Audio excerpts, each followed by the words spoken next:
Olá pessoal, tudo bem? Eu sou o Marcelo Carrinho da QC Certificações, eu sou o diretor aqui da QC Certificações.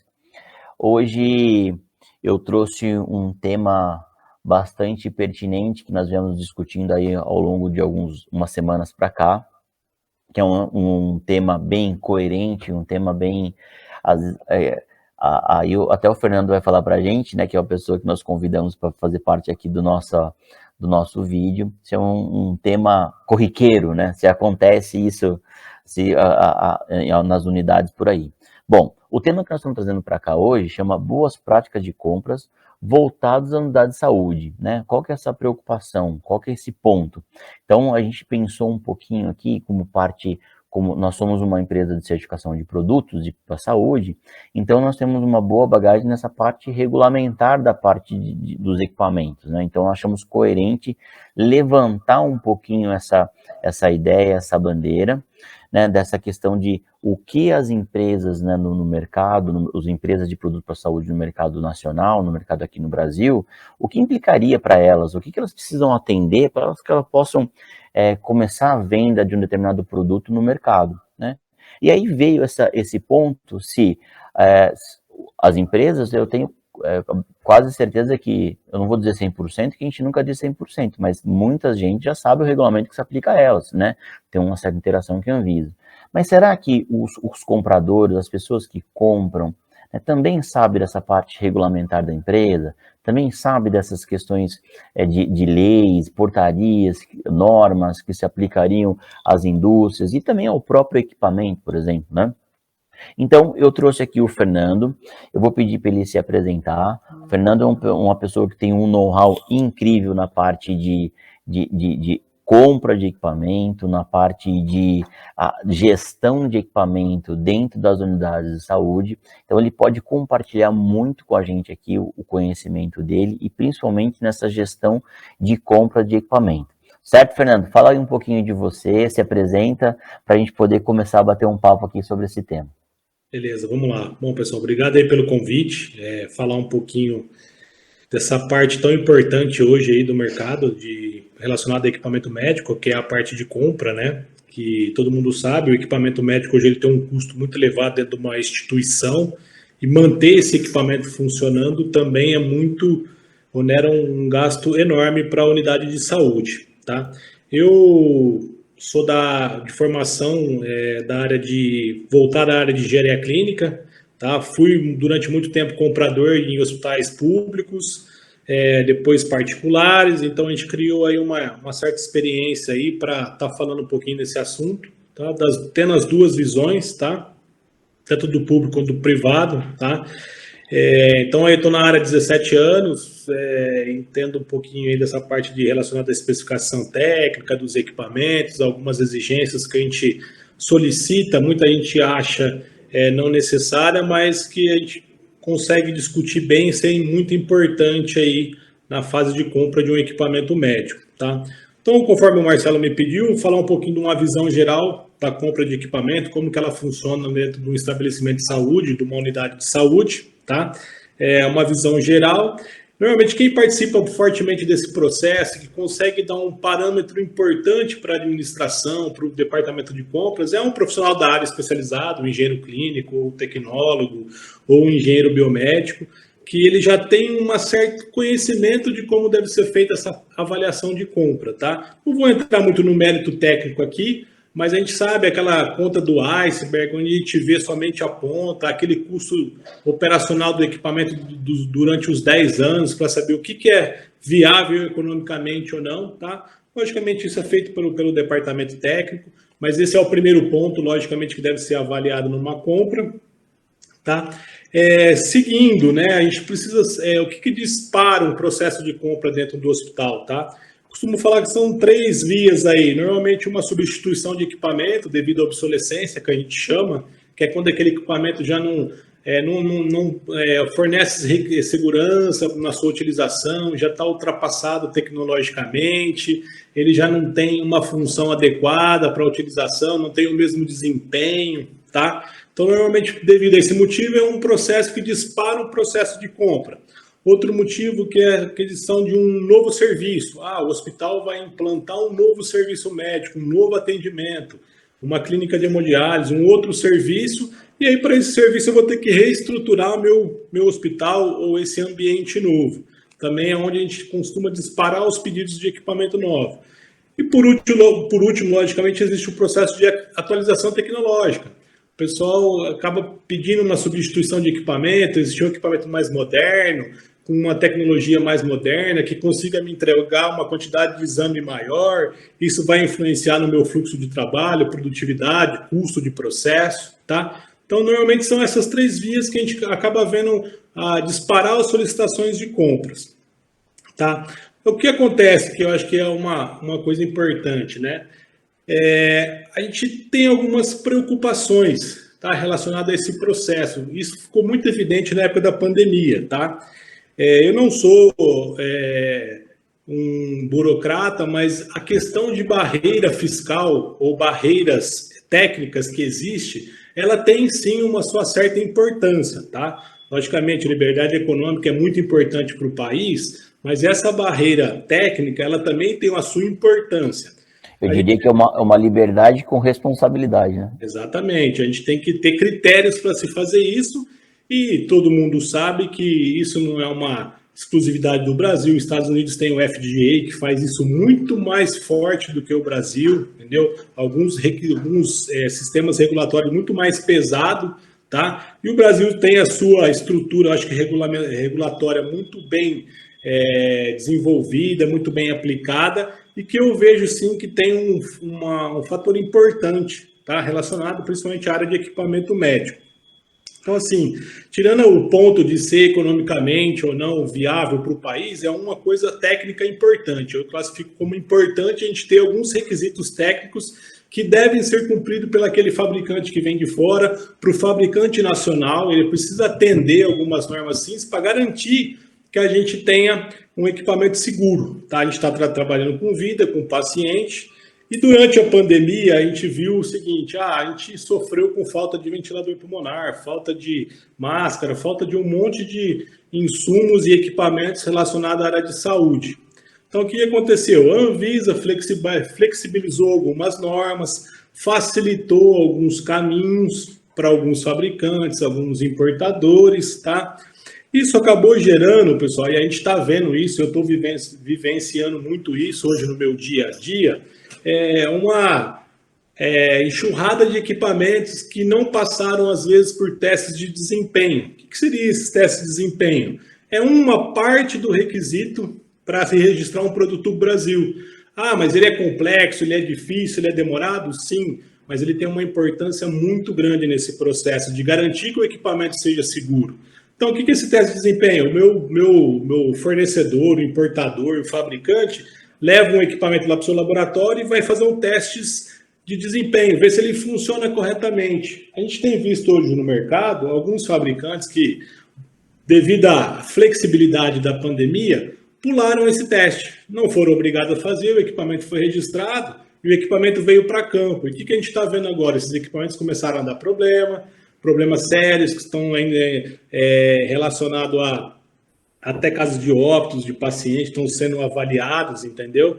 Então, assim, criou-se um problema muito grande, que a Anvisa, eu acredito, logicamente, vai rever isso agora, tá? Eu sei que o Brasil não tem culpa de não ter uma estrutura forte de fabricantes de equipamento, mas liberar de uma forma muito ampla, isso atrapalha também. Além disso, a gente garantir que a gente tem um equipamento que tem um desempenho adequado.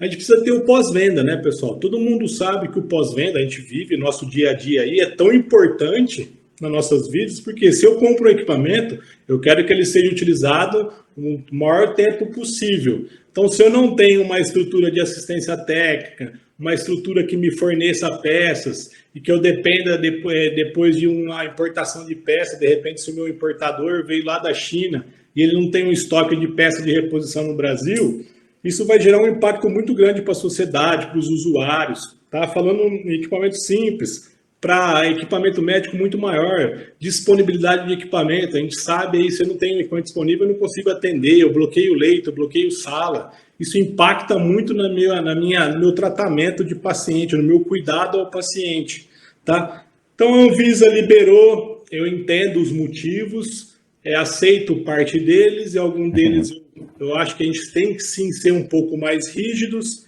E além disso, pessoal, que eu acho que o Marcelo tem um know-how muito maior para falar sobre isso, são os requisitos da Anvisa, né? Legais, para a gente fazer registro e tudo mais, AF, e aí o Marcelo acho que pode dar um parecer muito mais específico sobre isso aí. Não, nós vamos falar um pouquinho sobre essa parte regulamentar, eu acho que é importantíssimo mesmo. Agora, uma pergunta que me vem à cabeça nesse processo que você falou todo e tudo mais, né, até no processo ali de compra, quando gera aquela demanda de um determinado equipamento, né, seja ele qual for o motivo, mas gerou a demanda, chegou com o pessoal lá de compra, da parte técnica, né, o que você levantaria ali, Fernando, por exemplo, igual você falou assim, a gente chegou a comprar equipamento que às vezes não foi avaliado o desempenho, não foi avaliada a segurança, ou até mesmo às vezes se atende a parte regulamentar mesmo, né? Você acredita que o pessoal ali da ponta que faz essa compra, que faz esse processo de avaliação, eles têm esse conhecimento dos regulamentos aqui no Brasil? Eles têm um conhecimento de quais são as implicações para os fabricantes ou para os distribuidores de produto para a saúde aqui no Brasil? Você acha que eles têm essa consciência? Assim, a parte de compras hoje eles não têm essa consciência muito firme, né? Muito sólida. Depende, o que eu falei, de um técnico estar apoiando isso, mas eles não têm. O que eles criaram, e eu agradeço muito por isso, é a questão a empresa tem registro do produto, a empresa tem a AF, a empresa pode comercializar. Antes a gente via que isso nem se perguntava sobre isso, né? Hoje já está intrínseco no processo de compra, se o cara tem, se o distribuidor tem, aquela documentação, tudo mais para ele comercializar. Parte técnica de desempenho, eu vejo que eles não têm esse conhecimento. Se você perguntar qual que é a função do Inmetro relacionado ao equipamento médico, a um laboratório de teste, como que eu garanto que aquele equipamento funciona bem ou não, eles não têm muito essa noção. Eles dependem por isso que eu falo, às vezes, de um departamento, de uma assessoria mais técnica para eles conseguirem desenvolver, e eu acho que também falta um pouco de instrução, né? Um treinamento desse pessoal, entender quais são os requisitos que eles devem solicitar e qual o motivo que eles estão solicitando, né? Eu vejo assim que o Brasil ele é muito amplo, é bem grande, né? O território brasileiro. Eu acho que às vezes pode sofrer uma demanda de pontos diferentes ali, né? Eu acho que tem que ter uma equidade, né? Para todo mundo ter esse entendimento no Brasil inteiro. Olha, funciona assim aqui no Brasil, né? Não é porque eu moro no Rio Grande do Sul que eu entendo de uma forma. Acho que todo mundo devia entender da mesma forma ali essa questão regulatória, né? De fato, essa parte regulatória, eu até vou trazer um slide aqui que eu acho importante, só para a gente mostrar, né, o quanto implica em regulamento num fabricante, por exemplo, né? E o que é importante ressaltar é que não implica só para o fabricante, mas implica também para os importadores. Então, eu sou uma empresa importadora, meu fabricante está fora do país, eu também tenho que atender as mesmas regras, né? Às vezes dá uma falsa impressão que, olha, o importador é beneficiado porque ele já tem um relatório de ensaio. De fato pode ter, mas não é culpa do importador, né? É sinal que o fabricante lá fora se preparou um pouco antes que o fabricante aqui nacional e já tem os ensaios prontos, por exemplo, né? Mas eu vou demonstrar rapidinho em 2 slides que eu quero mostrar para vocês sobre essa questão da regulatória. E aí a gente pode dar um elemento para a gente, mais um questionamento aí para o Fernando.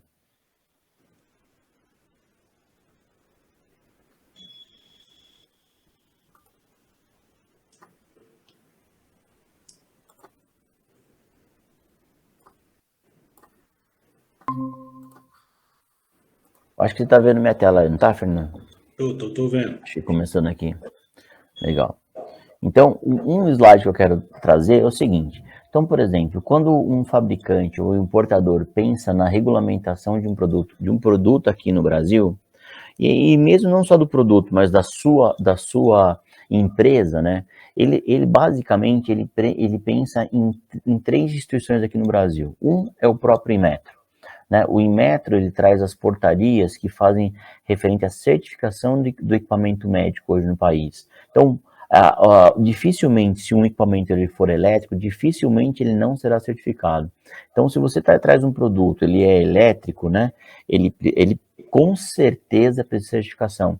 Ah, mas Marcelo, eu tenho equipamento que é só bateria. Inclusive, a bateria também faz parte do processo de certificação, né? Isso não elimina de um processo de certificação também. Então, se até com alimentação interna, que nós chamamos, entra os de classe 1, que tem aterramento, né, e conectados à rede elétrica, e os de classe 2, que não tem aterramento, também conectados à rede elétrica, eles entrarão no processo de certificação. Quem dita as regras aí do processo, né, o rito de certificação, são a portaria aqui do Inmetro. Outro ponto importante, que cada vez mais que nós estamos percebendo aqui, principalmente a gente, Fernando, aqui na linha de frente da certificação, cada vez mais os produtos têm elementos de comunicação sem fio dentro deles, incorporados, né? Que fazem parte, aquela questão de usar só cabo hoje em dia, né? Eu acho que não está sendo mais utilizado. Então, sempre tem um Bluetooth, sempre tem um wireless. Então, se esse dispositivo médico incorporar qualquer, né, comunicação sem fio, ele também vai implicar nos elementos ali da Anatel, né, que é quem cuida desses dispositivos de telecomunicação hoje no Brasil. E claro, tudo isso vai culminar aqui na nossa Anvisa. A Anvisa, ela é a grande regulamentadora dos produtos para a saúde aqui no Brasil. Então, eles regulamentam não só o produto, mas regulamentam também as empresas. Então, para uma empresa, para ter um produto registrado na Anvisa, primeiramente você tem a sua empresa regularizada dentro da Anvisa. Então, isso mostra um pouquinho aqui o meu segundo slide, que é muito importante aí quando a gente está falando dos importadores ou mesmo dos fabricantes, né? Então, o primeiro ato aqui, ó, tá vendo? É o alvará sanitário, na Anvisa municipal ou estadual. Então, os fabricantes ou até mesmo os distribuidores, eles têm que ter esse alvará sanitário que você busca na vigilância sanitária do município, por exemplo, né? Uma vez você conquistando isso daí, você vai para a AF, que é a autorização de funcionamento de empresa na Anvisa, aí você já está chegando até a Anvisa, né? E aí, dependendo do produto que você tem incorporado dentro da sua organização, né, se ele for de classe 3 ou 4, né, a Anvisa classifica os produtos como classe 1, 2, 3 e 4. Os de classe 1 e 2 não precisam desse boas práticas de fabricação. Porém, se você pretende comercializar um produto de classe se você pretende fabricar um produto de classe 3 ou 4, que é de alto risco, né, o máximo risco ali da Anvisa, você já vai precisar de um certificado de boas práticas de fabricação, né? E aí é um elemento seguinte, se a fábrica for nacional, a fábrica nacional tem que ter. Se a fábrica for internacional, a fábrica internacional tem que ter esse certificado de boas práticas. E assim, é um elemento que se aplica tanto para fabricantes nacionais como os importados também. Um outro elemento crucial, que nós estamos falando da própria Inmetro, né, é o certificado ali do produto. Então, se o produto ele for um equipamento elétrico, além da fábrica ter que ter o alvará, ter que ter a AF e também ter as boas práticas, ele também vai ter que ter o certificado do Inmetro. E se ele incorporar um dispositivo de comunicação sem fio, esse módulo de comunicação sem fio também tem que ter essa homologação na Anatel. Então, entra esse outro elemento aí, né? E claro, e você junta toda a documentação técnica do seu produto e submete à Anvisa. Então, não só a sua empresa tem que estar aprovada lá pelos trâmites da Anvisa, Vigilância Sanitária Local, mas também o seu produto será aprovado. E aí, em função disso, depois que você tiver esse registro na Anvisa, o seu produto ele pode continuar aí com o processo de venda, né? O fabricante pode fabricar, o importador pode importar, né? Porque tudo isso tem anuência da Anvisa também. Então, Fernando, o que eu quis ilustrar aqui um pouco foi essa questão aí de o que implica, né? O quanto implica para os fabricantes aí nacionais, né? E é isso que eu pensei ali no ponto de preocupação, quando assim, será que o pessoal quando compra sabe de tudo isso, né? Pelo menos deveria ter uma certa introdução, né? Exatamente, eu acho que eles não tem parte do conhecimento, acho que falta vamos dizer, a complementação, e uma coisa que você falou muito importante aí, eu como da área técnica, como comprador, a pessoa que assina um registro, que é responsável legal ou técnico por um registro, ele tem o seu dever legal sobre aquele equipamento. A gente ainda no Brasil ainda não tem uma cultura de ações relacionadas à saúde. Se vocês procurarem estatísticas de ações no mercado americano, qualquer problema relacionado a equipamento médico, vocês vão ver que tem ações milionárias de pacientes cobrando hospital, cobrando fabricante, devido a uma falha do equipamento, que supostamente foi gerada pelo equipamento. Então, assim, o Brasil ainda está começando. A gente tem visto bastante algumas pessoas já que conhecem um pouquinho da legislação, conhecem um pouquinho das responsabilidades, que estão já pleiteando algumas ações, cobrando de alguns fabricantes um erro técnico de um equipamento, tá? Então, assim, essa parte de assinar, de ser um representante legal, de colocar um produto no mercado, ele também tem que olhar que a gente pode ter problemas jurídicos se a gente não garantir um equipamento adequado, que tenha um desempenho adequado, uma segurança adequada, que isso, quem está garantindo para a gente são os órgãos certificadores, entendeu? Se a gente fez grande parte daquele processo de exigência, a gente está garantindo que o nosso produto está legal, está confiável. A Anvisa, antigamente, ela trabalhava com uma avaliação documental. Hoje eu vejo que eles fazem uma documentação mais técnica, as visitas nas fábricas, entendeu? Isso mudou, isso é importante, dá uma visão mais técnica, uma segurança maior.